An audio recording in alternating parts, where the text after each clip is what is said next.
Good evening, Nigeria. Thank you so much for joining us. Welcome to the show. Thank you so much, as they always join us. So make a quickly run on through the things that happen for inside Nigeria.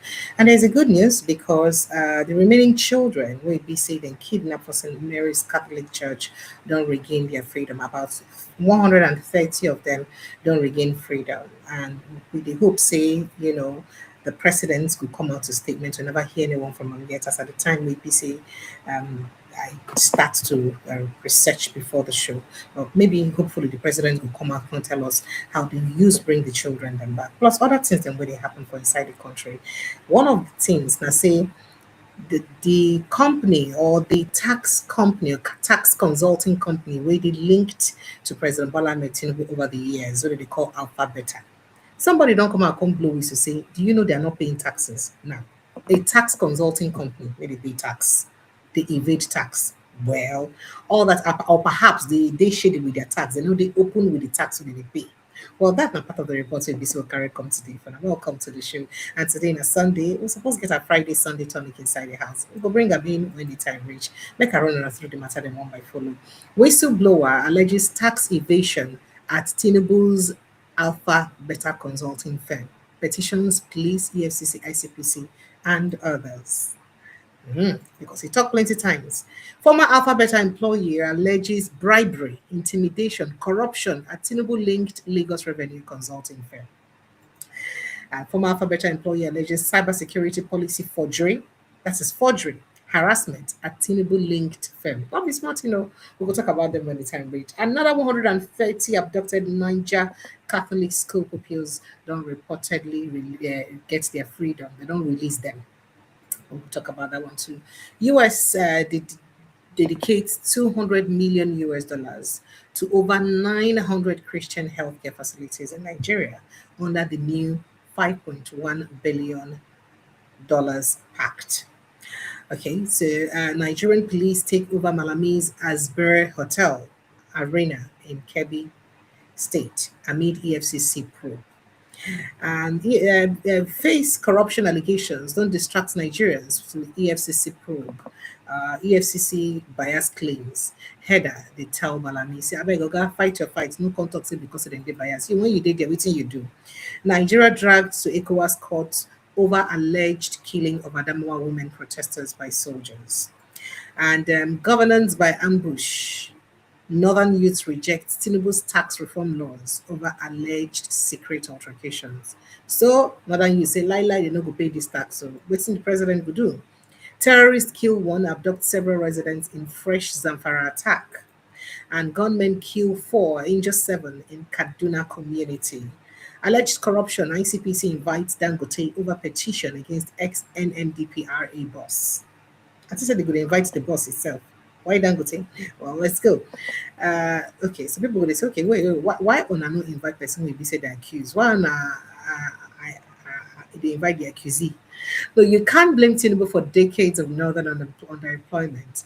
Analyst tackles El Rafai. An ambassadorial nomination, Obiayen vows to write host country anywhere where they post random mockery goes, I go right to that country to make sure say they reject them. That's what you talk. And then defection, PDP drags Oboriwori, APC, INEC to court. And 2027, Obi slams reps over failure to criminalize vote buying. Say, vote buying, we be saying I can't come on with a chop our democracy. Now I don't want criminalize. Why? US expands travel restrictions, suspends green card citizenship applications for Nigerians. So if you be Nigerian now, you know go fit apply for green card, if you apply for citizenship, nothing for you again. Why this stiff penalty for Nigeria like this? And why the discrimination? And not just US, but yes, some other countries then too, when they put 1 or 2 tough measures for Nigerians to immigrate. Why? Now, Dangote threatens Kaduna businessman Kailani Mohammed with 100 billion naira lawsuit over alleged defamation. And then moving on, publish certified copies of tax laws in 7 days of face court action. Sarah, don't tell Tinubu, all the cases that I've done win, how many way government don't be. Alleged corruption, ICPC invites Dangote and don't tell another. Well, all of this matter and more, like we say, we carry common at the most this evening. Joining us from inside the studio now, Prince Francis Chilaka. Prince Francis Chilaka, thank you so much for joining us and welcome to the show. Good evening, sir. Yeah, Precious, how are you? Fine, thank you, sir. How about you, sir? Well, trying to keep my mental health together. So let's start with the good news before we go to your president's issue. Very quickly, very good news reports. We did hear say all the school children where they abduct was a Mary's Catholic school for inside Papiri community, Niger State. They don't release all of them. With the final batch of 130 students freed, bringing the total number of rescued pupils, the total number of rescued pupils to 230 so far. Now, according to officials of the Office of the National Security Advisor, and so they use StockUp. Now, officials of the NSA office confirmed the developments to Arise news channels today, Sunday. The release ends days of anxiety and anguish for families and wider community and represents a major breakthrough for security agencies involved in the rescue operation. Now, the pupils were kidnapped at November 21, 2025, after gunmen stormed the boarding school, and so they just kidnapped them. But the good thing they say they don't bring them come out now. We don't know what's happened, the relationship or the Barack government gets with them this time we make them release them. But the good thing they say the children they don't come and they don't get to face that trauma where we say they will face. Make a quickly take a reaction, sir. All right, they were kidnapped November 21st, 2025, and they got released December 21st, 2025. Precious, who is Sir? feeling who? I think, I see, when we talk about this whole thing, and people think it is funny, it is not funny. The National Security Advisor has not proven himself to be a man of honor and proven integrity. He has not proven himself to be worthy of that office he's occupying. And that's why I've said that such offices should no longer exist. It should become closed down and it should be tried, because for a National Security Advisor, he had come out to tell us that, oh, these kids are in good hands. I don't understand. This is the first time in the history of a nation where kidnappers would kidnap people, keep them for 1 month, and begin to release them in batches. And people are clapping. People think it is the right thing. People are hailing the government. No, this is not a time to hail the government. This is really a time to criticize the steps of the government. Those who kidnap these children, what happens to them? What happens to them? So it's more like, oh, they just release them. Or, I mean, there must be something that the government is not saying. And I don't understand why this government keeps trying to, pretend that all is well, when in truth and in fairness, all is not well. So for me, it's not, I am happy that, yes, the children have come back. At least they will celebrate Christmas, with their families. But we need to know, what were the conditions that led, what led to the release of these children. And how come that Nigeria is the only country where terrorists will release people and walk free? Nobody gets killed, nobody gets arrested. There is more to this kidnapping and banditry in the north that meets the eye. All right, sir. Well, thank you. We will talk more about this banditry because more stuff about insecurity day for front. But make worker first enter inside this expose with concern Alpha Beta. As a former employee of Alpha Beta Consulting Limited, Segun Oluwasanmi, he don't accuse the revenue consulting firm of systematic tax evasion. That is, say that they take style, they evade tax, they need to pay tax. Say that they also under declare staff salaries and they under remit money to statutory tax for statutory taxes. Now, the allegations have now been escalated to the Nigerian police. The Nigerian police, yes, led by Egbeto, just so you know. The Independent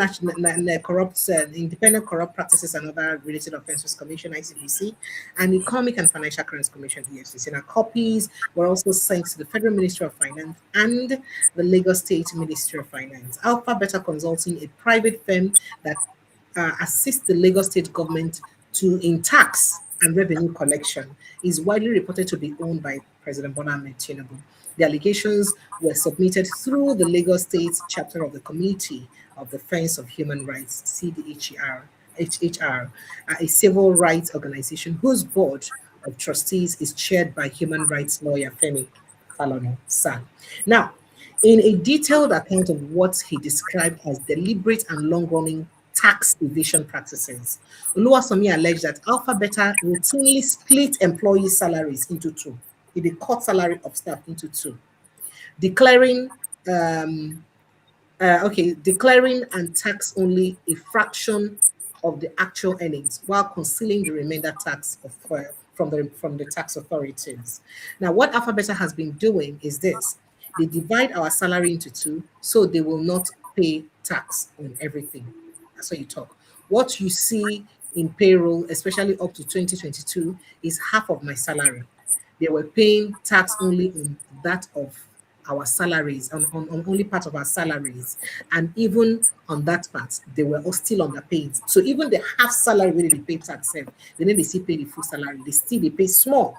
Now, according to the whistleblower, the portion of salary that appeared on payroll records was smaller components, meaning taxes were not only calculated on reduced base, but were also allegedly under-remitted. So you are paying taxes on the salary you divide into two. You are paying tax on one part. The part that you are paying tax on, you are also still underpaying the tax. That's what Oluwasanmi said. He's quoting him now. Internal correspondence from the company, which was attached to the petition, corroborates the whistleblower's allegations. So that means the company agreed for waiting they happen. Now, a memo dated April 30, 2024, from I think Anjo Lohuwa Grace Igwe, heads of the company's human capital development, that is human resource management, capital management department, disclosed that a Lagos State Internal Revenue Service audit had uncovered under-remittance of taxes. As LIRS has uncovered under-remittance of taxes on the company. You see, we were reaching out to inform you about an adjustment made by our pay in the current month of April 2024. During a thorough review, well, they confessed to it. The letter, it did very, very bogus. And this is very troubling. Now, according to Oluwasanmi, rather than fully correcting the anomaly, the company merely adjusted tax deductions on the already declared portion of salaries while continuing to conceal the other half of salary. So even after this complaint, they just adjust their tax for half of the salary and leave the other half. So he said around 2023, they implemented partially what I suggested in 2019. He explained the parts they were not paying tax on. To beat government, they now call it reimbursable. In my employment later, there is nothing like that. Well, I let you react before I talk more of it in the young man talks. You know, I've said to myself that I will not engage in talking about Alpha Beta because I think it's an aberration to have a consultancy firm that helps in collecting tax and declaring whatever they want to government and keeping the rest. You also know that over time, your president has come under scrutiny and has been, said to be member or one of the directors of Alpha Beta, which he has denied vehemently that he's not a member. But the point I'm trying to make is that Alpha Beta does not have integrity. Alpha Beta is a vehicle set up solely to rip off states. Alpha Beta should tell Nigerians what happened in Imo State. Why did they abandon their office and their vehicles? The vehicles are still there in Imo State. Why did they abandon it? It was because, don't forget that when Rochas became governor's second term, it was more like based on his relationship with Bola Tinubu, And as soon as he became a governor, Alpha Beta moved to the state. And I think for about 6 months, they were collecting taxes, but as usual, they remit whatever percentage they feel they should remit. At the end of the day, Rochas woke up one morning and chased them away. Despite chasing them away, the vehicles are still there, their office is still up. But the point is, I don't understand the kind of vehicle Alpha Beta is. I just believe that Alpha Beta is a vehicle set up primarily to help somebody gather as much money as they come from other states. there are a few more things he said that I'd like us to highlight. Now, this young man, Oluwasanmi, talked a lot of other things. I think talk about how the company they also use cybersecurity, they go against cybersecurity laws and stuff like that. Quoting an excerpt of some of the things he said. I think he said in September 2023 that the person in charge, the managing director, I think so, be this chief technical officer, deleted almost all our comments and bastardized the policy because he was power drunk. He was narrating an issue. Now he changed roles and responsibilities to himself and forged my signature on the document. He said, as a matter of fact, he said forgery in a part of the norm for Alpha Beta. So the whistleblower said that forgery formed part of broader pattern of the workplace harassment. So they forge, if you do something, they will forge your signature, use them against you, something like that, which included multiple instances of witch hunts and discrimination dating back to 2022 from his personal experience. He said the forgery was done because he was avoiding me. After alienating, sidelining, bullying me, which I had complained of to the management and even to himself, the whistleblower said. Now he called my colleague Charles Igba to sign his part. But instead of calling me, he didn't call me. He forged my signature on the cybersecurity policy. But I was never called. Only for me on September 13th to to receive a policy from my friend, my colleague, my deputy. So when I received the signed policy, I discovered that my signature was there. How did I get there? I don't know. The man forged my signature. The MD was not around. He sent to the MD, obtained his signature, obtained the MD signature. He dated the portion where he forged my signature September 8th. So he went into crime due to inexperience. He didn't want anyone to do anything to do with me at all. So, I mean, he said quite a lot of things. He had the talk, say, oh, forgery, to forge people document to use cybersecurity, the bully person, or be cyber bully, and all of those things.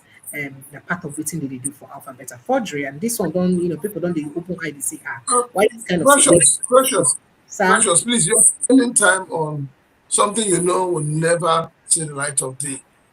No matter what you say about Alpha Beta, no matter who is accusing Alpha Beta, at the end of the day, nothing will come out of it. Alpha Beta will even go and get a judgment where the whistleblower will be asked to pay some money to them. So, I mean, we know what Alpha Beta has done in Lagos, and I'm surprised that they are still very active in Lagos. At a point in time, other than Imo State, they were also in Edo State. So the whole idea then was to ensure that in all the APC states, you have Alpha Beta. But you see, whether we like it or not, an organization that is set up solely for generating revenue will definitely not want to follow the laws of the land because they will not feel that they are above the law. Why would an organization as big as Alpha Beta not pay taxes? Why are they not paying taxes? There are certain things that you make an accusation abroad, you make about somebody, the person gets arrested. But in Nigeria, you are accused tomorrow now, the whistleblower will be declared wanted. And he will be picked up and locked up. Because at the end of the day, who is he? Who is backing him? So that's the point. The point is, why I don't like talking about Alpha Beta is that you're talking about an organization that, by whether you like it or not, has been linked to your president. And you know how protective your president is when it comes to protecting the things where he has interest. So let us leave Alpha Beta, because anything you say here from now to tomorrow, it will not change the narratives. Alpha Beta will continue to do what they're doing. They'll even go to court and get an injunction against the whistleblower. It is that bad. All right, sir. So let's quickly move on to other issues. Now, for other issues, the United States has announced dedicated support for Christian faith-based healthcare facilities in Nigeria under a newly signed 5-year $1.5 billion bilateral health cooperation memorandum of understanding with the Federal Republic of Nigeria. So, in a statement issued by U.S. mission to Nigeria today, Sunday, via its official X handle, by its Twitter handle, said the agreement was described as part of efforts to advance the America First global health strategy. Now, the United States signed a 5-year, $5.1 billion bilateral health cooperation memorandum of understanding with the Nigerian government to advance the America First global health strategy. A key component of the MOU is targeted funding for Christian faith, or for Christian faith-based providers across the country. So if there's any, if we get any hospital where visit of Christians get one of our Christians, then that now within the money will be targeted at. Now the MOU includes approximately 200 million US dollars in dedicated supports to more than 900 Christian faith-based healthcare facilities, expanding access to integrated HIV, TB, malaria, and maternal and child health services. So the US mission highlighted the critical role played by Christian faith facilities in Nigeria's healthcare delivery system, particularly in hard to reach and underserved communities. They said quite a lot. So people are now saying that, I mean, why should the US focus only on healthcare facilities owned by the Christian religion only? See the desegregators. Make I take your opinion, sir. Well, America is a sovereign state, and America has the right to decide where and who to deal with, what to give to what nation, and all of that. So, unfortunately, in Nigeria, we are always at each other's throats. We view everything that happens in Nigeria from the political um, uh, face, or we look at it from tribalistic face. Unfortunately, it has come down to that because now they're not looking at the benefits of what the American government wants to do. People are already looking at the fact that, oh, is this coming to my state? Is this coming to my region? Is this taking care of my religion? How do I benefit from it? So the problem, I've always said, is not about whether the American government wants to do anything. It's about the Nigerian people. What do the Nigerian people really want? When will we stop allowing religion and tribalism to continue to divide us? I mean, what America has done is something everybody should be happy about. Saying, okay, it makes a lot of sense, but no, my brothers in the north will come out and say, no, no, no, no, they're supporting only Christians. But we all know that the whole issue that involved or that got American involved is because Christians were being killed in their numbers. And it didn't start today. As far back as 2012 or 2014, your current president and some members of his APC party also went to America then. So why are they behaving as if they have amnesia? They've forgotten everything that played out. So for me, yes, it's a welcome development. Let us see how it pans out. For I think that the concentration should be on taking those in IDP camps back to their ancestral homes. All right, thank you. Online Kais, the question you asked, if it's possible for those that don't live in Nigeria to pay taxes. I think I'll invite someone who's an economics and tax consultant to come and explain all of this to us, so that I know what talk with and I know this sure of. I think yes, you can pay if you live in the diaspora, but depending on the circumstance, we will let you know down, depending on whether you get strong thing where you do for inside Nigeria. So I really cannot tell for sure, so that I don't say what I don't know. But let's move on to other issues. So the Nigerian police operatives don't take over Asbury Hotel and Asbury Arena will be properties really linked to the former Attorney General of the Federation, Abubakar Malami Sam. And these hotels are Berening Kebbi State. Now, the police patrol were stationed, in fact, the station police patrol for inside the both premises of the building and the arena, with officers maintaining security presence after taking control of the premises. On Sunday, one Imran Mohammed, the loyalist of the former Attorney General and Buhari ally, now shared a video clip for X showing 5 police patrol vans, an armored personnel carrier positioned in front of the properties, suggesting an ongoing police operation. Now, the development comes amid an ongoing investigation by the EFCC, of course, against Oga Malami. In fact, earlier said a particular rights group don't tell and say, Oga, this one way they talk, say make Olukoyede recuse himself from your case. Oga, face your corruption charge where you dey face, abeg, mind your business. Human and Environmental Development Agenda header resources center. Now they tell Malami, Oga, face wetin you dey do. Submit yourself for investigation and address allegations of corruption abuse of office under you than distracting Nigerians with claims of bias and prosecution. All this one way they do, no go help. But Malami they maintain say, look how they very biased over in case. Make I take your opinion, sir. You know, Precious, to be honest with you, everybody who has worked in government has helped or participated in embezzling funds meant for the Nigerian people. I'm in 100% support for that person to be put on trial. Now, but what I don't agree is this whole media trial of Malami. It is a media trial. And usually we know how media trials end. At the end of the day, nothing comes out of it.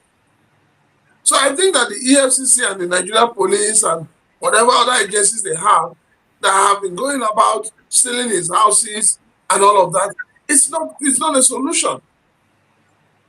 If you have reason to search the house with your warrant, you present it and they give you access to search the house.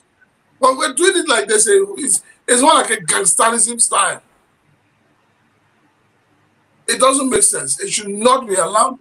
It should not be condoned. But on the other hand, yes, does Malami have a case to answer? Maybe, maybe not. Until we know why the EFCC is holding him. We need to know to the details. So when when the government does not act in this way, you give people the wrong impression. You make people feel that, oh, this government is not living up to its standard, or has no standard at all. You have the man in your office. You have been detained in your office. If you want to search his house, you go there with a warrant to search his house. But you don't go and blockade his house, take over the place. This is what gangsters do. It is not what well-trained security officers do. All right, sir. So let's go on to some security issues. I mean, there are other issues to talk about, but I'd rather we'll go straight to some security issues. Okay, maybe going back to these tax issues. In trouble free day on the way for President Bola Tinubu because Arewa Youth Assembly don't describe the situation as troubling and dangerous for Nigeria's democratic process. Warning say controversy could trigger pathetic political backlash if urgent steps are not taken. So Northern Youths don't openly reject the newly signed tax reform laws, the one with the gazetted, with President Tinubu approved, citing serious concerns over the alleged alterations in the final version released to the public. Now, speaking today for Inside Kaduna State, the Assembly Speaker Mohammed Salihu Danlami said the group's decision followed a careful review of the gazetted laws. He said if the law presented to the public is not the same law debated and passed by elected representatives, then democracy itself is being subverted. Legislation is not a private document, it is a collective will of the people. So then talks. According to him, he said there are noticeable differences between the version approved by the National Assembly and the one presented to Nigerians, describing the development as governance ambush. He warned that such actions undermine democracy and taking public trust in for granted. Now, even Sarah don't tell President will make a publish the gazetted one. Make the difference between that one and the one we didn't pass. Or say if not be that they will carry them go court. But all this is where Sarah they talk, but even hold water, anything will happen. I don't know who to hold responsible, but I think if it has been confirmed that the president or the presidency altered what was approved by the House, by the National Assembly, then we are heading towards a very dangerous situation in our country. We're heading towards a situation where rules can be made and changed upon presentation. And that's what is happening. This accusation is there. We've not heard from the presidency. I mean, this is something the president should, normally the president would have removed, responded swiftly. But the presidency has kept mute. So I wouldn't say that silence is golden at this time. No.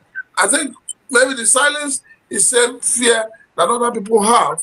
The fear that, the government is not being sincere, not only to Nigerians, but also to other government establishments. And, it is unheard of. And it means that this whole tax reform thing from day one was premeditated. It was already planned what they wanted. And they're not showcasing, when they showcased what they wanted, and they had an issue with the governors, so they decided to go back and present what they think will make the governors in the north happy, what they think will make the youths happy. But you see, Nigeria is a country that is divided. These are issues that the Nigerian Labour Congress is looking for an opportunity to do one protest or the other. This is another opportunity for them to write their names right. Come out and, insist that government does the right thing. So for me, I feel pained. Like I keep saying, there are things you see, there are things you hear as a Nigerian that you get worried.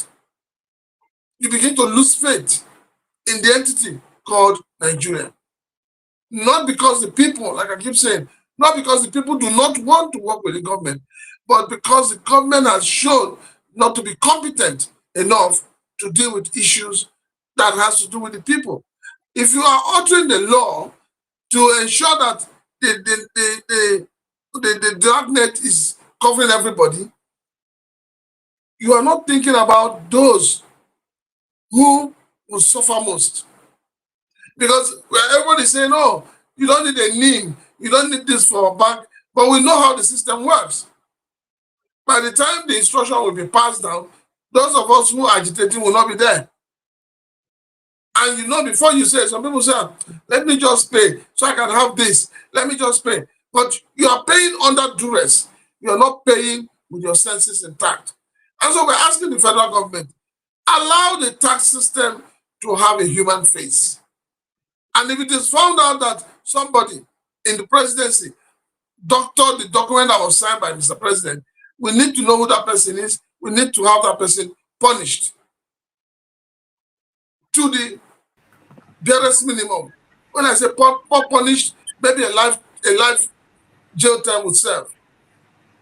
But I don't know. Between you and I, you will fade away. Nobody will say anything, and we all move. And the way Nigerians move on is driving me crazy.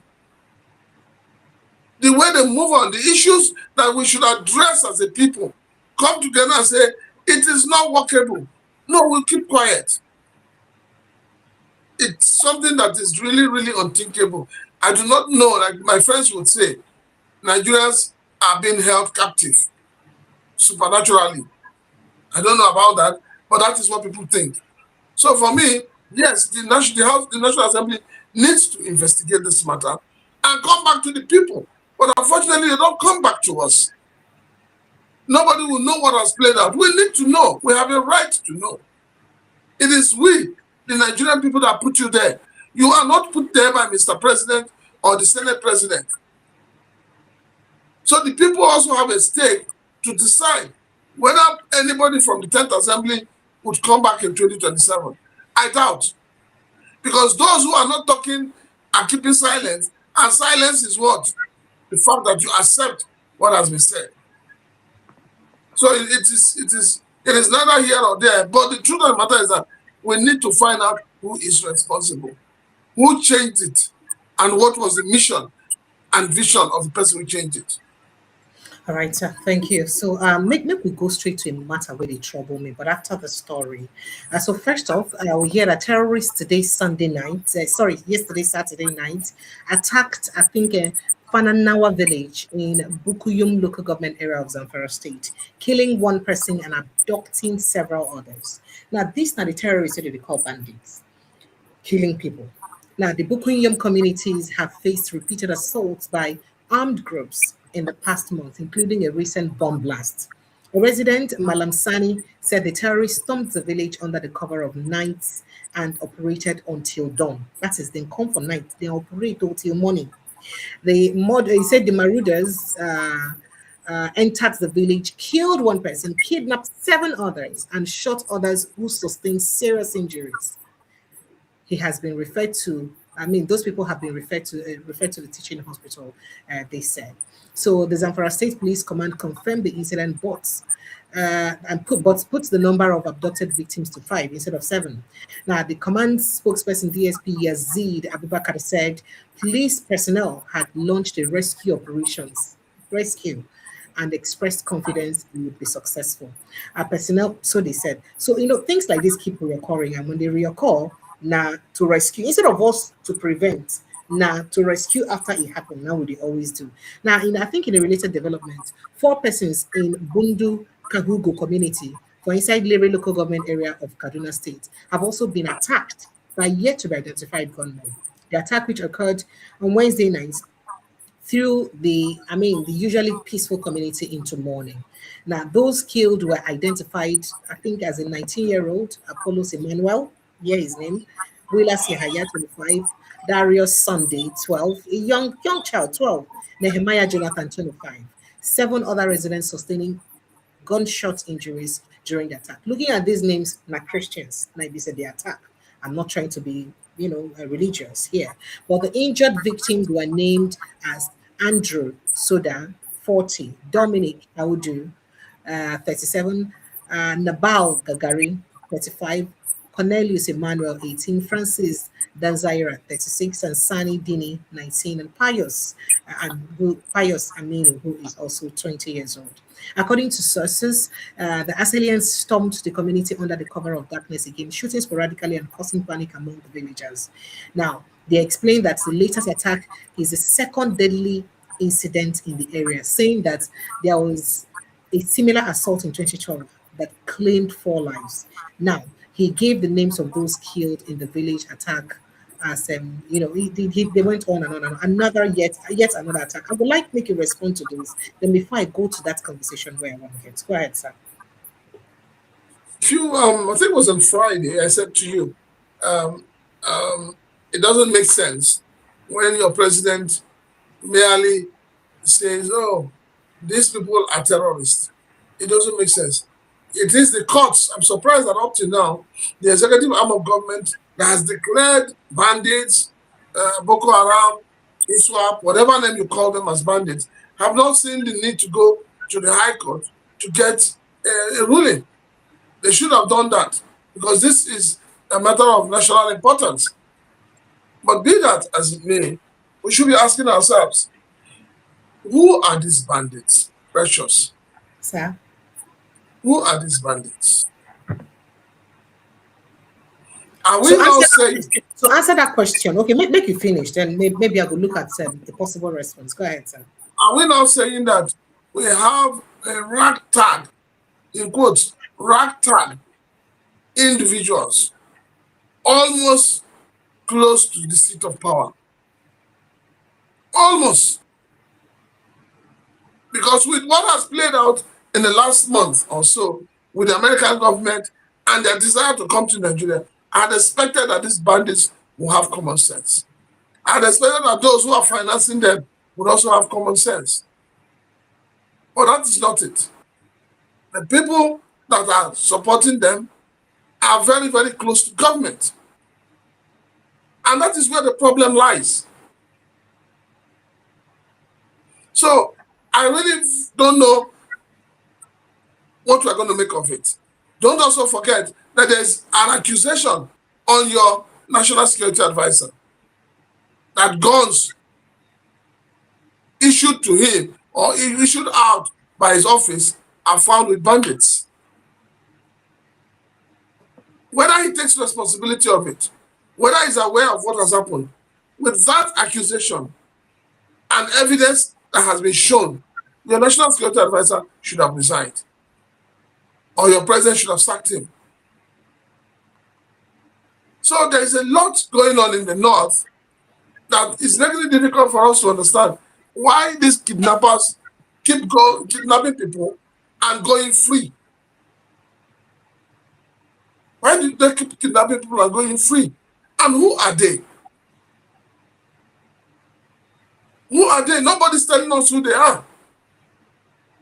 Okay, sir. So in response to who they really be, make I play a video of a northern activist making a case for them. And then there are a series of other conversations we don't align. I mean, she made this video sometime late November, but it's still very valid to respond or react with this video to your question. Take it. These are not terrorists. They're not bandits. These are forest rangers. They are held with much value because of the in-depth knowledge they have gained across the I don't know if you heard him. He said these are not terrorists, they're not bandits, they are forest rangers. That is, bandits are forest rangers. Let's go ahead. These are not terrorists. They're not bandits. These are forest rangers.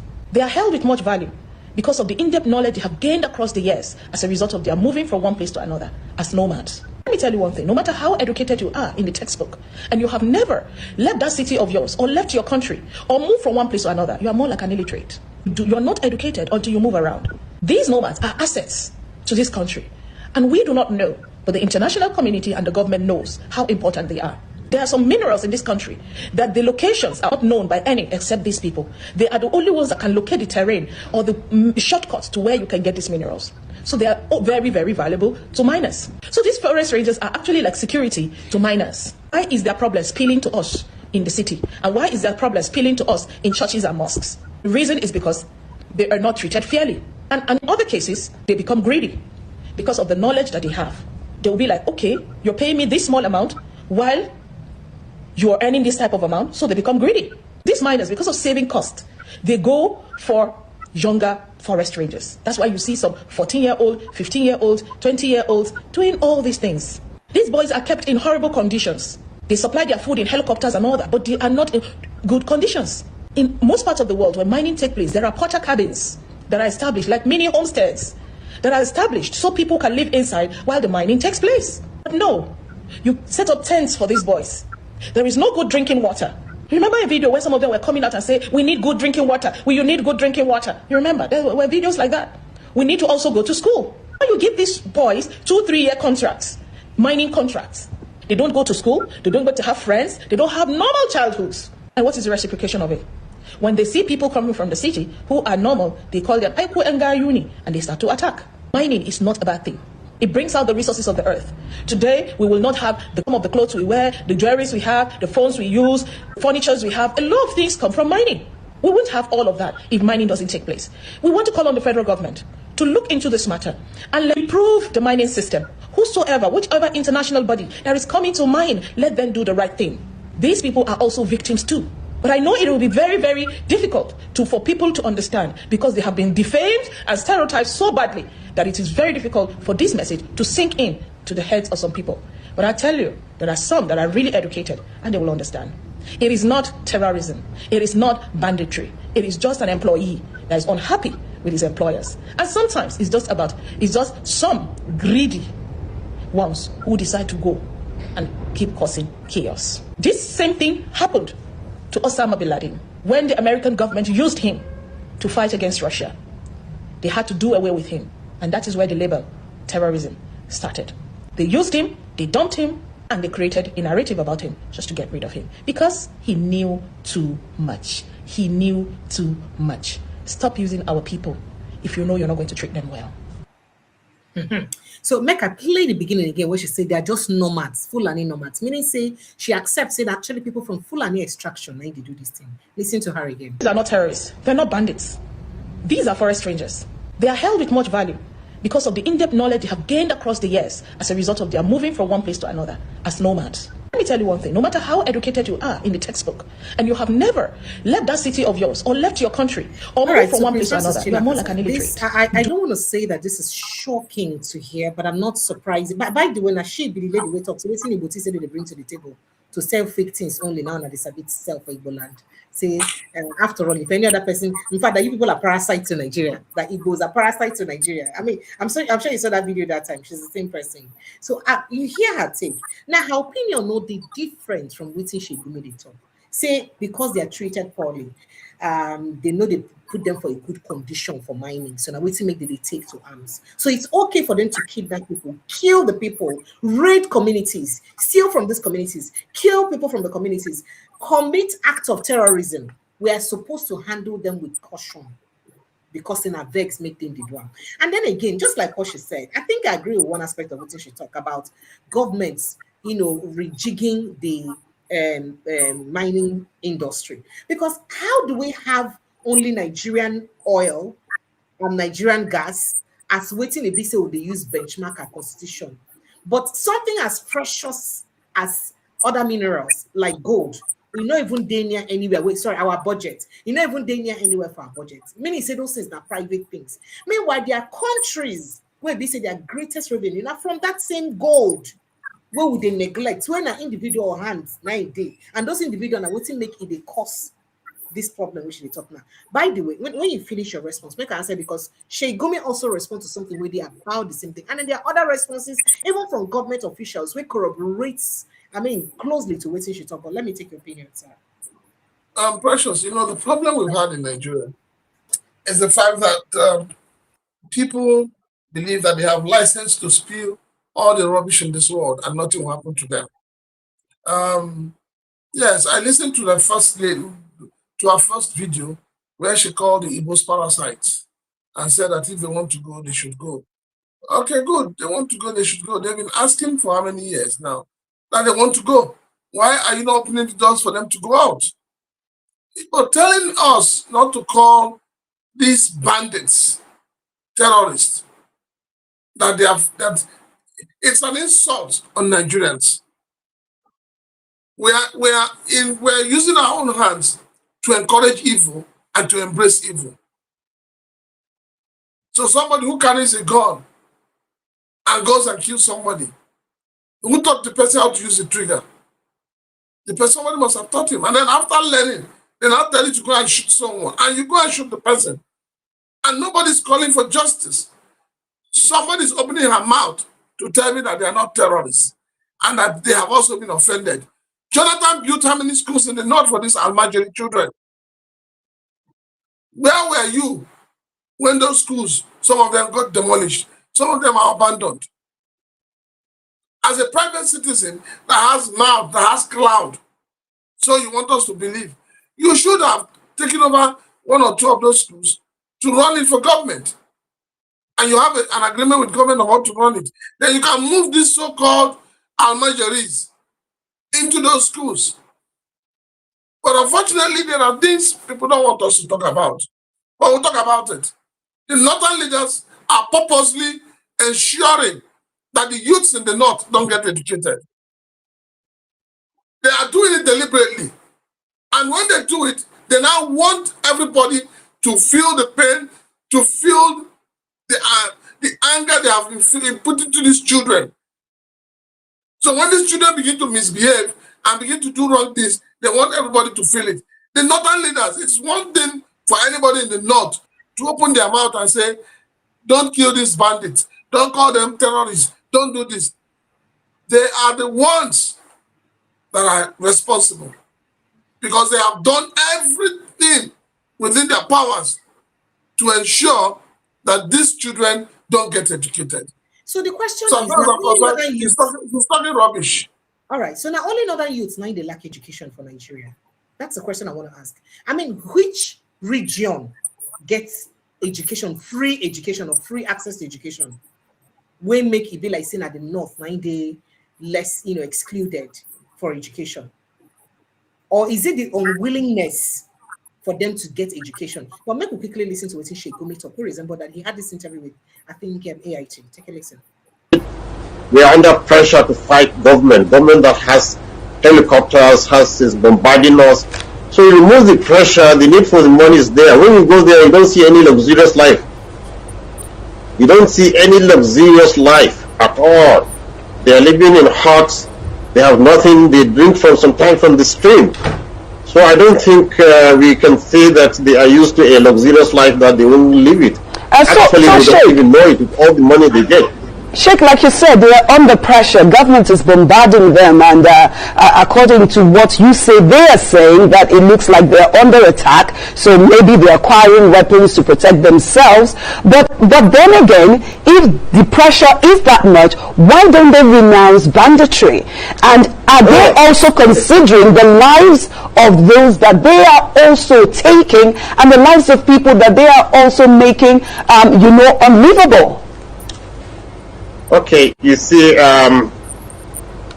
if they leave banditry, they will have source of financing their war machine. The question you ask, why are they fighting them? You see, the herdsmen has gone through a lot of hardship. No government has really actually sat down to see into their plight, to modernize them, to even spend anything. Not one kobo of our Nigerian budget goes to them. And now they feel. Oh, wow. Hear what they talk? Say not one kobo of our Nigerian budget goes to them. That means our budget is supposed to go to them. Again, for what purpose? But here is something that, would you like to react to that before I go to? Yes. You see, we're heading towards a very dangerous situation. Dangerous in the sense that those you assume or presume to be learned, people who you look up to as role models, rather than see the truth and say it, they are saying, they're turning the truth into something else. If you put Boko Haram or whatever name they want to be called in the budget, as what? As part of government, part of the military, or part of the police, or part of the Air Force? So what are we going to tag that budget? We're going to target budget for Arewa youths, or budget for Boko Haram, or budget for Almajiris. I mean, I don't understand. How are people thinking? You say something that you know can actually make this country go up in flames, and you pretend you have not said anything. Now you are selling an idea to them. The idea is that they must be included in the budget. That's an idea you're selling to them. And you know how dangerous that kind of idea is. Because these same people can wake up tomorrow and hold your CBN governor hostage.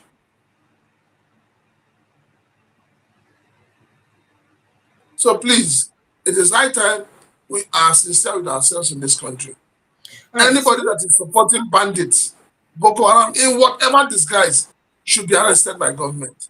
Fantastic. So here and waiting, Lai Mohammed will talk concerning the activities. Just listen to her. I was also so concerned and so worried about banditry that we had a town hall meeting in Katsina on banditry, where we had the ministers of interior, ministers of defense, everybody. And the first thing the governor of Katsina State then, Alhaji Masari, told us was that the first recorded history of banditry in Katsina State was in 1891. So anybody who thinks that banditry is a latter day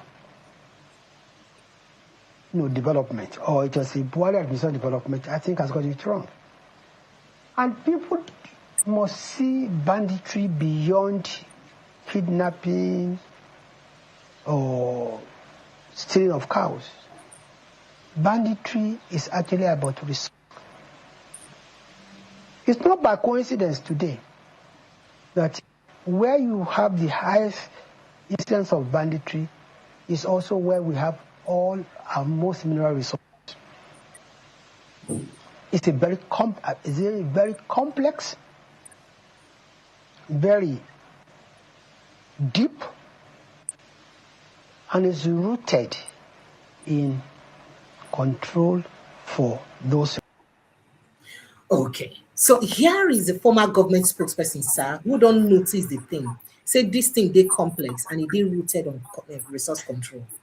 But this now the same people will be say Niger Delta youths, then they attack them bumper to bumper for the same thing. Now the question is, if this gold then been there for Imo State or Hadiebema or Anambra State, will the government react with this same way where they say, oh, they complex, they look like say that they're helpless, or they go and react differently with hammer and brimstone, use lamp on top of their head, or the reason why they feel like say they weak, or the reason they feel like they're helpless now because of say now for northern Nigeria day, so they don't know what to do.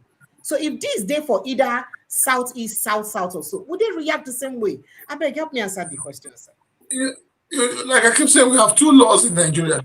We have law that guards some part of Nigeria. We have law that guards the southeast and south. The things you can do in the north and get away with it, you can't do it in the southeast or south.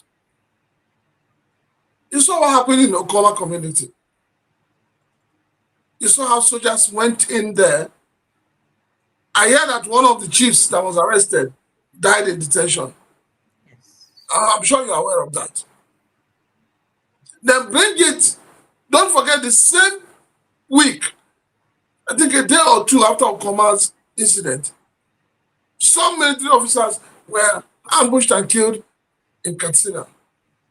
If I'm right, nobody went, nobody sent the military did not go there to do anything.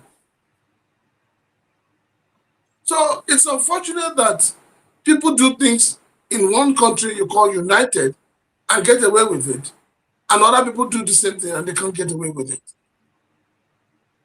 The issue of the Niger Delta, for instance, the agitations of the Niger Delta was known to everyone. It was not hidden. The Niger Delta youths who were at that time called militants, they didn't go and chase anybody away from their ancestral homes and took over it. And we know that their own demand for kidnapping was because they wanted things to be done well in their community. Please, Precious, tell me, Boko Haram, ISWAP, all these Muslims, all these groups in the north that are agitating, what are they agitating for? Yeah. Those who are calling for reconciliation, those who are calling for them to be included in the budget, those who are calling for them to be given a new life, please, what do they want? How do they want us to go about it? Because these people that are poorly taken care of, it's not good now. And they don't have education. Government not talk them several times. They don't have education. They are not included in the budget. They live in a miserable condition. Poverty won't ravage them. Good.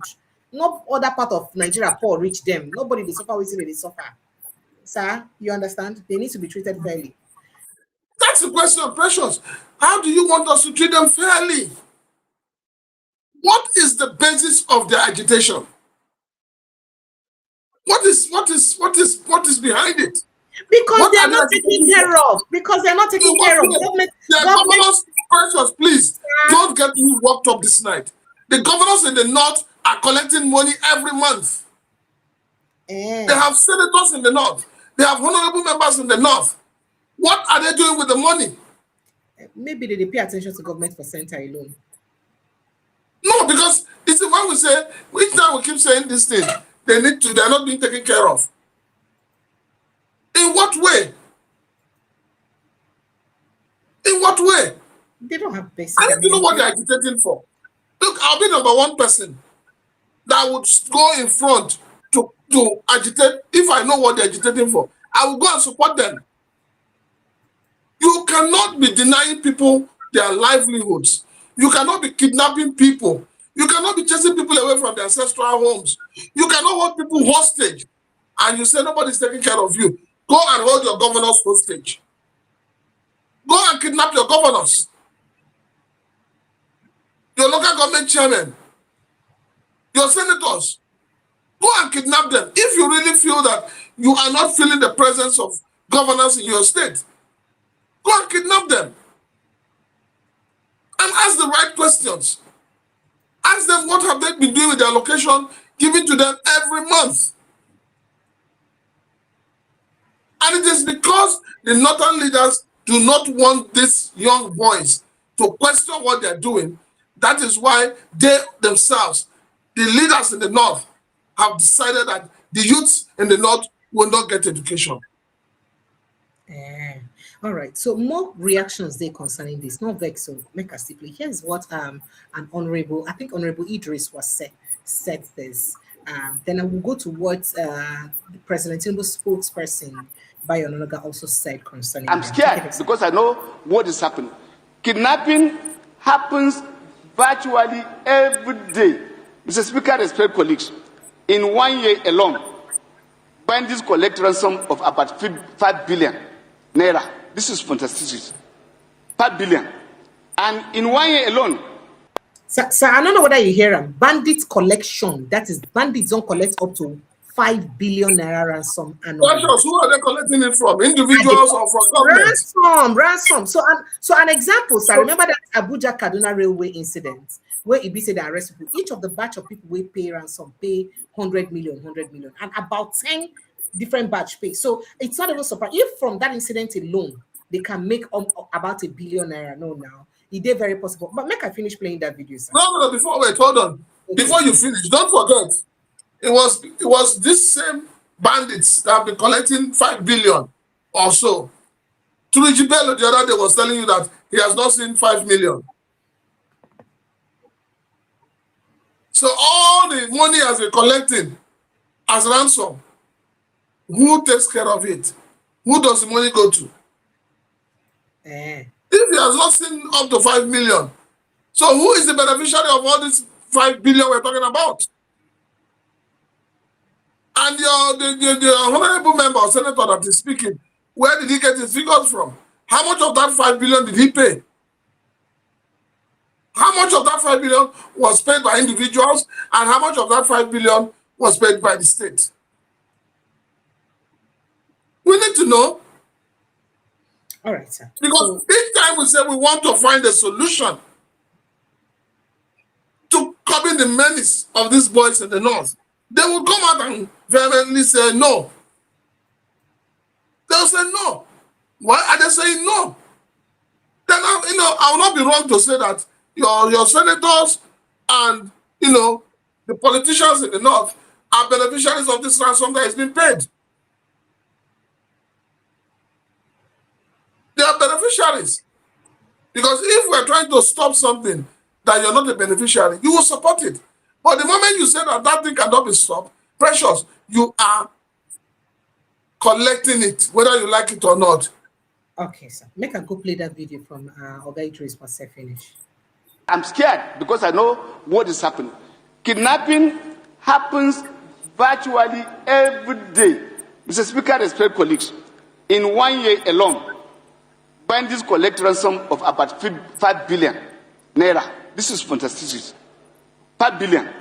And in 1 year alone, 30 facilities were recorded in terms of death, killing within our own society. In 1 year alone, sir, in 1 year alone, or within the Boko Haram threshold, what we lost is more than 30,000 people that are killed on the process of this banditry and whatever. Mr. Speaker, respect colleagues, the issue before us is more than what possibly we are looking. The gravity of it is so endemic that I think. Wow, 30,000 people died in 1 year alone. And out of that 30,000, just about 176 may be Christians, based on waiting on the Foreign Affairs Minister talk. Okay, make I quickly go show you waiting on Bayo Ononuga talk when in the response to questions concerning these same bandits, stating that the security personnel, they know them. They know where they be. They know who they be and what they do. Abi, I don't know. But make we go watch it and talk. We've heard that people who've taken these students are likely to be bandits who are likely to ask for a ransom payment. Has any such ransom demand been received? As far as I know, no. And no indication of who they are? Well, I said the security people, they know all the bandits that operate in that axis. They know them. So. What about their location? Is that known as well? They know. I don't want to talk about the way they do their work, but I said they know all the gangsters operating along that route. So why can't they destroy them before they go and attack these places? I don't understand why they have to kind of wait. Collateral damage. Look, our people are living around where they operate. So you can't just go there. Look, something happened some years ago in, I think, Borno State. Ran. Even in somewhere, I think Sokoto or so, when the military thought they had the right satellite connection or something, and they went to bomb somewhere, only to find out. Yes, we heard they bombed the wrong people. Yeah. And they need to be very careful that in the course of chasing these bandits, you don't go and bomb innocent Nigeria. Yeah, but you just said they know where they are. I said no. They know where they operate. They know where they operate. Right. So basically, you don't really have a clue at this stage, and I mean you, not you in particular, but the government in general, about how to deal with this. I mean, that's the way it sounds. Government has a clue. I said, in the case of Niger, let the school authorities, let them even tell the security people, these are the people missing. So they know they have a picture of what the problem they really want to deal with. Yeah, but you have a picture. I mean, everybody knows that according to the according to the CAN chairman, they said, more than 300 give us people the names. Give us the names. They don't want to give us the names. Why? What are they hiding? Yeah, but what about the people who've been reported to have escaped? I mean, they didn't escape. No, what I mean they didn't escape from the bandits. Who hid away they from were not them. Nobody took them away. Right, okay. They ran a escalator and they ran to their parents. Right, okay. The president says he's approved the redeployment of police from VIPs to the protection of sort of threatened sites. Do you know where they're being sent to, those police that are it's a matter of details for the police authority to work out. What the president was concerned with is basically that in many, let me give you an example. One day we traveled from Kano to Dutse, about 2 hours on the very good road. Along that stretch, you only saw one police vehicle. So it means from Kano to Dutse, once you leave Kano and you are facing Dutse, most of the areas there are ungoverned. So no security presence, no police, nothing. Well, the reason I'm asking you that is because, I mean, I'm wondering where they're being sent to, because we're hearing from people... Many of our, like Eruku, when that incident happened, how many policemen were in Eruku? I think I landed either 3 or 4. So they could do nothing. Yeah. Either 3 or 4. So with 3, in fact, and I landed, they had, out of the 3 or 4, they had only 1 rifle. That is bizarre. But that's also, that's a problem of the government. It's a real problem. So whereas you have our policemen, including anti-riot policemen or something, protecting big men in Nigeria, and they are fully armed. Why can't you send them? Yeah, but you're saying this as though you're suddenly realizing that this is what has been going. I mean, it's been going on for a long time. It's because, if you want to fight all these crimes, you really need to have number. And we have number. We have policemen, not even enough, but we have number. Let's even deploy them to areas, vulnerable areas where they're most needed. And that's what government is doing. So look, we have policemen. I read a paper today, I said about 100,000 policemen are guarding VIPs. 100,000, that will make a lot of difference. Yeah. If you share them out to vulnerable areas. Indeed. Along that axis of Northwest, if you send them there, they will really help. Absolutely. All right, Prince Francis Chilakasa. So I mean, here within the spokesperson to the, did you hear the things he said? They know where they be because of corruption. If we get them, sir. I mean, if you hear, sir, you know that this interview has opened the eyes of Nigerians to what we are up against. Do you think it shows the unwillingness of government? No. It shows that government does not have the political will to do what they're supposed to do. So they feel defeated. They feel defeated, like we're helpless. There's nothing we can do right now. You know the residence of a thief that came to your house to steal, and you are finding it difficult to go to the next police station to report for them to come and pick him up. That is what is happening with the bandits. And Bayo Nanuga has just confirmed it. They just confirmed the fact that the government know who these people are, they know where they are, but they do not have that political will to go and decimate them. We're in for a very long ride.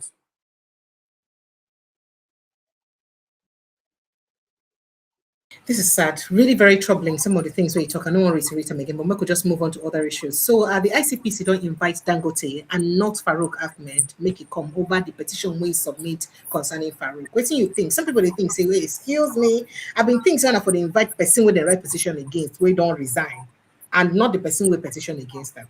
Would you like to react to that? Dangote is a whistleblower, and you know what happens to whistleblowers is that sometimes they get intimidated that they even forget where the whistle is, talk less of blowing. You know, for me, in as much as like I said, in as much as I like the fact that Dangote is exposing the corruption in the system, but we must look beyond that. Well, in all of this, what is the need for Dangote? Is it that Dangote now loves Nigerian people more than the government does? Or is it that Dangote is afraid of, you know, open market? You know, Dangote has always liked anything that has to do with monopoly. He always wants to be the only man standing. So now that it is like this, and they are inviting that same Dangote, don't be surprised tomorrow when he now becomes the victim. And that is what I see. But whatever it is, I still believe that the regulatory body must stand its grounds. Don't forget that Dangote and Farouk, their quarrel didn't start today. It started when, before Dangote even started dispensing. It was the same office that said that the refinery was not ready. I hope you know that. Secondly, it was the same person who pointed out that the viscosity of Dangote's petrol does not meet their standard. So this has become a long, you know, issue that both of them have held on to. But for me, what I would say, which I have also said, is that it is important to create enabling environment for businesses to thrive, whether Dangote or not. We must not, as a nation, sell our birthright to Dangote. It will spell doom for this country. So, government needs to open their eyes and understand that Dangote is a businessman. He did not set up the refinery because he wants to provide service to Nigerian people for free. No. That refinery was set up to make business, to make money. And that is what it will do. So any obstacle that will stop it from making that money, Dangote is ready to push that obstacle away. So, to a large extent, the resignation of Farouk is what he wanted. I agree with him. It's the right thing to do. But Nigerians need to be very, very careful of a Dangote. All right, sir. So somebody don't talk, say Ingo right to any country where they post Reno Mokere go as ambassador to make sure say they reject Reno Mokere. Who be that? Nigerian public commentator and political writer Barrister Valentine Obiayem 9 talk this one. He say he will write to any country where Reno Mokere is posted, urging them to reject him. Obiayem say he's also an advisor to presidential candidate to Peter Obi presidential candidate, announced that he will formally petition any country to which Reno Mokere is posted as an ambassador. In a detailed draft letter waiting to be addressed to the president of the perspective host country and its Ministry of Foreign Affairs and all that, which was made available to journalists. Obianyan chronicled reasons the nominee should be rejected. But of course, they not reject him. Now, the letter described a grave concern, some of the activities of the nominee, saying he is unsuitable to represent Nigeria diplomatically. In fact, he talked a lot of things. But do you even see this one happening? I mean, they want him. He almost took a bow. In fact, in taking a bow almost caused problem. You see now. So, does it matter? See, for me, I don't know Reno Mokri, but I'll say that from his antecedents, he does not have what it takes to be an ambassador. He does not have what it takes to represent Nigeria. A man who cannot stand by his words is a very dangerous man. And people must be very, very wary about him. Suddenly, he is no longer a pastor. I'm sure you have noticed. He's no longer the table shaker. And this is where the problem lies, Precious. The problem lies with leadership. It lies with leadership. Our leaders are not people you can trust and go to bed. You go to bed with one of your eyes opened. Well, this is Nigeria. Anything goes. I mean, Reno Mokri, with everything he has done on social media, is now ambassador designate. And you think that any country he goes to, they will smile at him? Nobody will smile at him. It's actually a national disgrace for a lot of Nigerians. All right, sir. So I'm moving on to other issues very quickly. Let's see where we'll stop at right now. So Peter Obi don't blast the House of Representatives for their failure to criminalize the vote buying, saying that it's entrenched, they're saying the entrenched practice has long undermined the country's democracy and tarnished its credibility. Now, just yesterday, Nigerians hoped that the House of Representatives would finally take a decisive stand against the cancer of vote buying. Peter Obi writes, now so he writes this today. Now, I say this practice has long undermined the democracy and tarnished our nation's credibility. Unfortunately, unfortunately, that hope was quickly extinguished. The House of Representatives quickly approved amendment to the Electoral Act, including the introduction of stiffer penalties for vote buying and selling. That is, they refused to do so.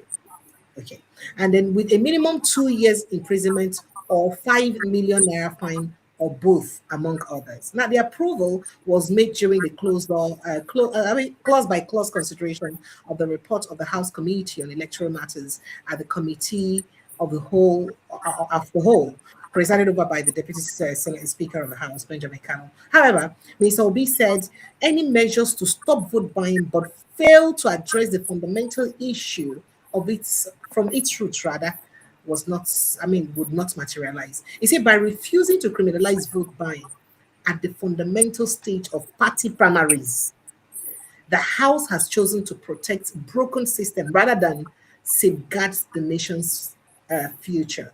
Credible elections cannot be built on corrupt foundations, and national progress cannot be achieved while inducement and bribery are legitimized in democratic process. Any effort to stop vote buying must begin with primaries. Without addressing the problem at its roots, any measures taken later will lack strength, the strength to endure. If you remember, the House of Representatives, I think on Thursday or thereabouts, refused to, in fact, they refused to make vote buying criminal for primaries of elections. So that is to say that you can dollarize the primaries and it's not a crime. Anybody fits buy vote during primaries of election and it's not a crime because they refused to make it a crime during primaries. Make I take your reaction, sir. What were you expecting them to do? The right thing, sir. 90% of them came in through vote buying, came in through snatch it, grab it, and run. So how do you think they would wake up and stop that avenue that they believe brought them to power. It is issues like this that make us question the sanity of members of the House of Rep. Are they Nigerians? Are they experiencing what Nigerians are going through? So I don't really know what's going to come out of it. Because the National Assembly, a lot of them, don't forget, a lot of them sold their cars and their properties just so that they can contest in the elections. But then, if you look at what is happening in the National Assembly sometimes, Precious, you ask yourself, these people, who are they representing? So I don't know what I heard that yesterday say House of Rep members get $30,000 US. Senate gets $50,000 US so that they go stop to riots, make them no riots against Tinubu to a lack of performance, a failure of the implementation of the 2025 budget. Has it been approved? Has it been confirmed? Has it been confirmed? I don't understand. Wait now. I'm asking you a satiric question. You and I know that once the budget is presented, a good job will follow. You don't even understand. So the point is not about the budget being presented. So the House, the committee in charge of budgets, as it were, been they vex, talk, say, why the president no implement the 2025 budget? Constituency project, they no do. They no give them money. The small one where they release, the principal officers and Senate then go first pay themselves for constituency projects. Man, the rest of the floor of the House, they go get only 30% of their constituency projects. So because of that, lawmakers opposed to the thing, they say, Tinubu no go ever come present 2026 budget unless he give them their constituency, he implement the constituency projects so they get inside the 2025 budget. So now, according to them say, President hearing it, now went on to say, you know what? We hear say them get called. Wait up, say don't worry. As the president come doing budget finish go, they through their caucus of each of the state caucus for National Assembly caucus. Now they use share the money. House of Reps members $30,000 US, senators $50,000 US, and person where Congress saying get the money saying a Christmas gift. You know, say they the time when they don't collect Easter gifts like that, or the Salah gifts. Remember that time. When email was sent to their. When the email was sent to them, recently this year they collected Salah gifts. If you remember that incident, so this time I remember a Christmas gift. So I said, make I tell you. No, but you see, you know, when you have renegades as your leaders, you have a problem. A lot of people in the Senate and the House of Assembly shouldn't be there, and that's the truth. They should not be there in the first place. But this kind of money now, everybody, good, bad, and ugly, everybody collect the money. Everybody collect the money. See, when it comes to money matter, the National Assembly, they are one. The National Assembly is a reflection of our political life.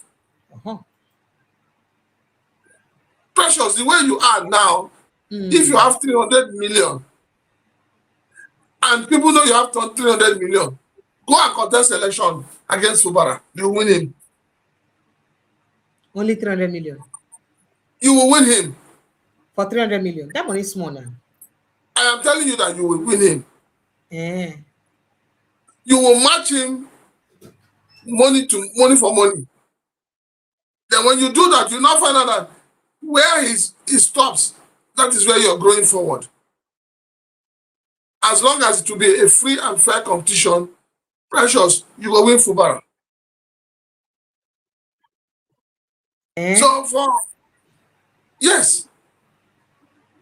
So for the senators and honorable members who have collected their Christmas gifts, I beg moving and share and reach me. We never see collect. Because you people are meant to be representing us. Whatever you are giving us a largesse, you're supposed to bring it back to us. All right, Nigerians. But unfortunately, they don't see the need to do that. All right, Nigeria's phone lines are open. I don't know if you want to jump in on the show program. Phone lines are open 0817-029-4077. That is the number to call 0817-029-4077. 4700, or you follow the link inside the pinned post. That link will bring you straight into the studio to join the conversation. Now, as it gets to do to 2027, Amechi posters don't flood around Kaduna where they start speculation over presidential ambition. So, Amechi don't talk on several times, talk say he no will be deputy to anybody. How you see this one they happen? Amechi is not a presidential candidate. He does not have the clout. He does not have the grassroots support. So I don't know what he's going to use as a yardstick or what he's going to showcase to Nigerian people. A man who could not build a train station to Rivers State, to Delta State, to Abia State. He did one way from Rivers now. He built a rail station to Niger Republic. He should go to Niger, where he has given them rail line and contest for presidency, not in Nigeria. Hey, phone lines are open, Jerry. Henry, good evening and welcome. Yeah, good evening, Precious. Yeah, good evening, Prince Shilaka. Good evening, my brother. Yeah. Well, I'll be so brief, about this northern youth. Northern youth, since their people doesn't want their leaders don't want to train them. Yeah, so train them, okay. How? I mean, since they don't want to make them to go to school, so whatever thing they are seeing is what they deserve, because when you don't train your children, or when you don't train the society or like the children, the upcoming ones, so what do you expect? It's time bomb now, and when you explode, it will explode everyone. So since they don't want their people, they keep suppressing their youth. They don't want them to see the day of light, to make them to be aware what is going on, in the society. They try to make them, they will still be living down their Alamajiri way of life. If they don't take time, the same children is the one that will destroy them. So they better start doing the right thing, because 4-1 is forearm. So the earlier, the better. At least since the government, they are still getting something from the federal government, they have to use that money to train those children. Because without doing that, them, they are not going to enjoy it. Like, I was watching one video, the way they was beating one of their House of Representatives, I think somewhere in Zamfara. So actually, all those, a House of Assembly member. Go ahead. Yeah, so that kind, which means these people, they are beginning to, see the awareness for them to start beating. So, and that's what I mean. Sometimes I think sometimes I even prefer these northern people, northern youth, more than our own southern youth, because once they know something that this thing they are doing to them are not good, they will revolt, and their people cannot even stop them. Even their leaders cannot even stop them. So I pray God will help them. Let them, let there be more awareness. Let them keep, so that, because they are the one that can hold their leaders accountable, hold them responsible. Unlike on the southern youth, because the southern youth but these northern people, once they know something, you can hardly they compromise. They will fight you.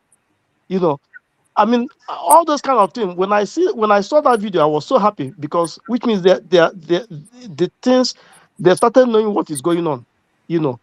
It's good that they should hold their leaders accountable, because they are the one that are responsible for their for their own development, because they give them that money. That money is not for their own personal money. It's for them to make sure that they train the children, because if they train them well, things will be okay. We won't be seeing all this kidnapping and banditry and all this nonsense that is going on. That is my own thing. Thank you. Thank you. Thank you so much, Henry. I appreciate you. Let's see who it's here that I would quickly talk to. Okay. The Barrys, good evening. Good evening, P&P, Precious and Prince. So much. Good evening. Yes. So, I don't know if you guys are aware of the hashtag that's going on. The Who Sold Nigeria? Hashtag Who Sold Nigeria? You know, Dele Farotime is putting that up. So, because when you ask that question, then we can now come down to looking at what is going on, who is doing what, how are they doing it, who are they doing it with, and things like that. Because the bill I said they don't sell Nigeria the way things are going. Anyway, I was listening, and Prince asked you one question. I don't know why. He asked you say about the tax bill. Who inserted some items inside the tax bill before gazetting and take it to Gazette?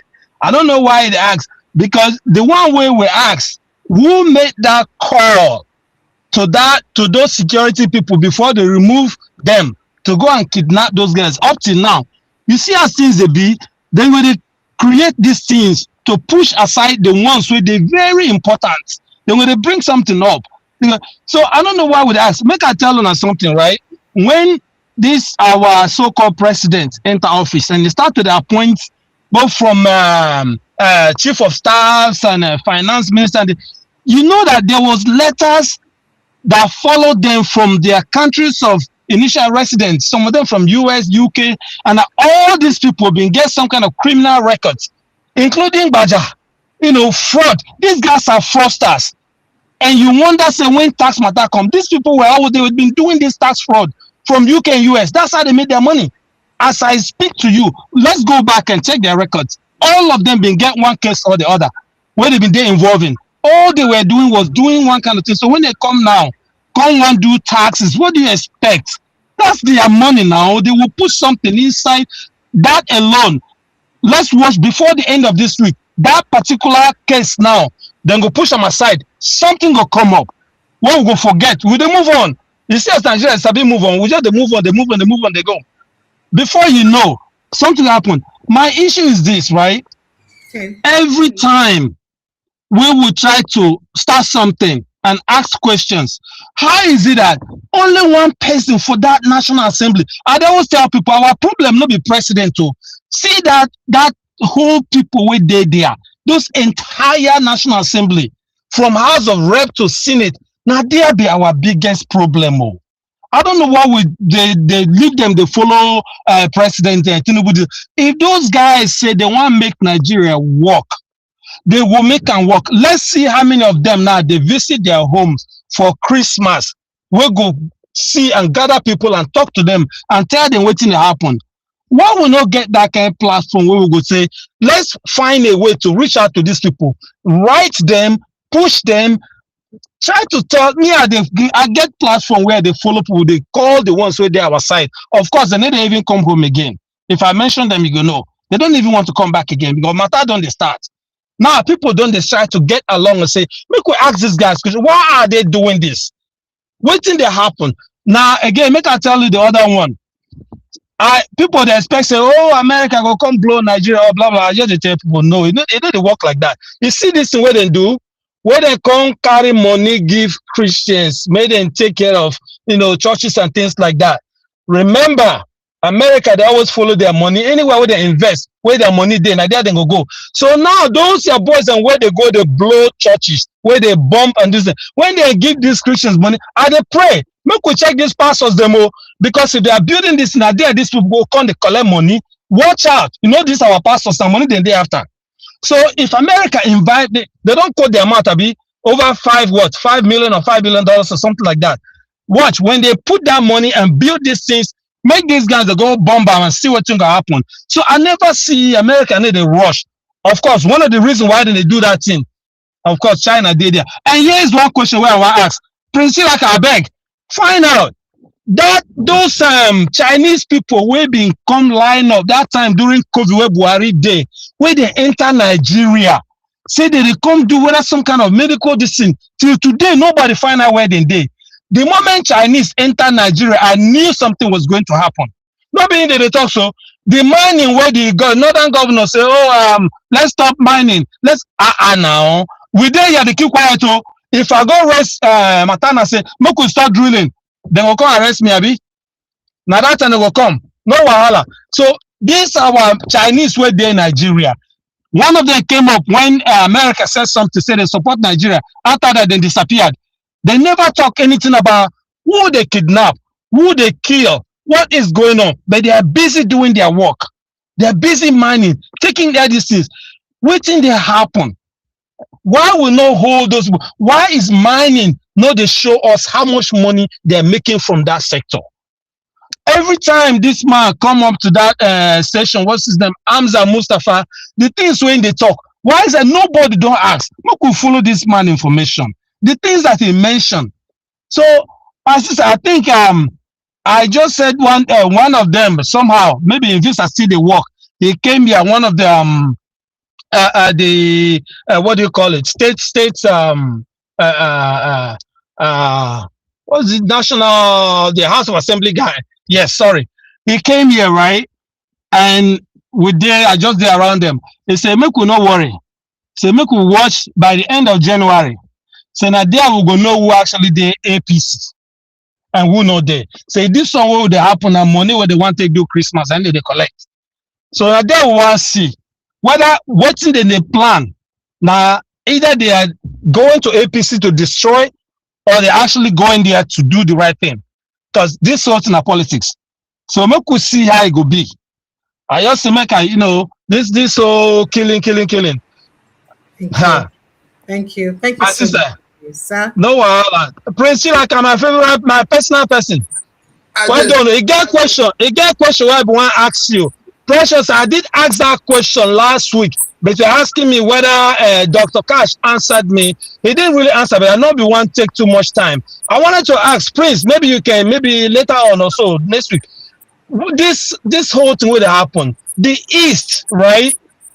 If the political class can come together and tap into some of the southern states to expand our political platform, our political base, maybe it go change this narrative. The reason why these people are doing this thing, every time I go here say Northern Governors Forum, Northern Governors, then the Southwest go do their own. You never hear Southeast and South. They do their own. But if we fit try, make these people just come together small, just take 2 states from the South, take 3 states and add to that Northern Southeast. I think it's gonna make some sense. So what do you think, Prince? Because this was Igbo are spread across South now. Make they just come down from the high horse. Make we just come down. And I want to ask Dr. Cash. He was telling me, when everything's good, they will come to the church. Waiting be that kind of thing. We don't want to hear that thing now. Make we do it together now, so we understand. Because I know that's the reason why the Southeast are struggling. They see them as a small. They're not small.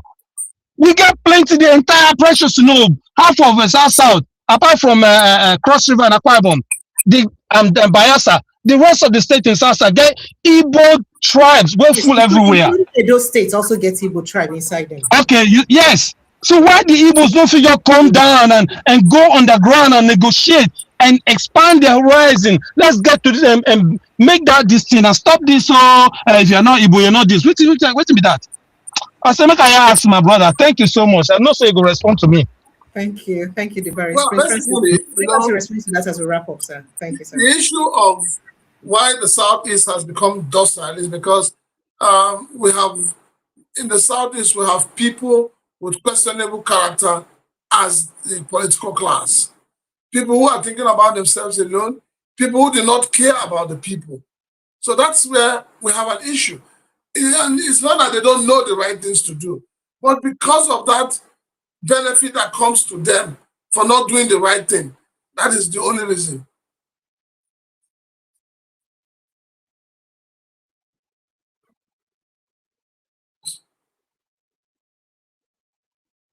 All right, sir, because some people go also talk, say, for instance, based on waiting in talk, some people go talk, say, for instance, if Arewa group talk, place they shake.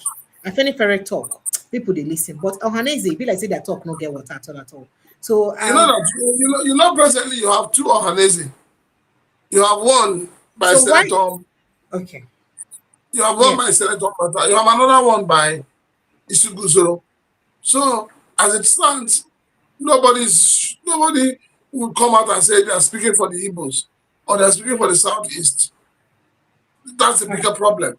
All right, sir. Until we resolve that issue of leadership, you cannot give what you don't have. Thank you. Thank you so much, sir. Let me let you rest. I appreciate you. Thank you so much. The next time we will see it will be after Christmas. It will be on Boxing Day. So wishing you I never see my bag of rice and my Christmas gift to Prince Francis. I thought you should be telling them that I did you well this Christmas. Eh? I don't say I never see palm wine. So if I send other things, I must send goats, palm wine, and rice joined together. With palm oil. God will strengthen you. I saw your gift. Thank you so much. I'm not talking to you again, sir. I'm not talking to you. Precious, Precious, any TV shaking grounds, with all the reach outs to everybody that has been contributing as guests to this platform. I mean, you're doing well. Good to skip it up, huh? Thank you. Thank you so much. So good night. Let me let you rest, sir. All right, good night. Thank you. All right. Nigeria has the size of a package today. I'd like to say a big thank you to all of you once more for being part of the show. It's always a pleasure to have you guys join us every evening. So the talk matter we get to do with our country. I'll see you again tomorrow evening, God willing. Remember to protect your mental health because it's very important. And as you're celebrating this season, I beg, try and make you remember somebody way there around you when you get. I beg, it is very important. Try remember someone way there around you when you get. Because you cannot just not make you not remember anybody. Protect your mental health. Good night and God bless you.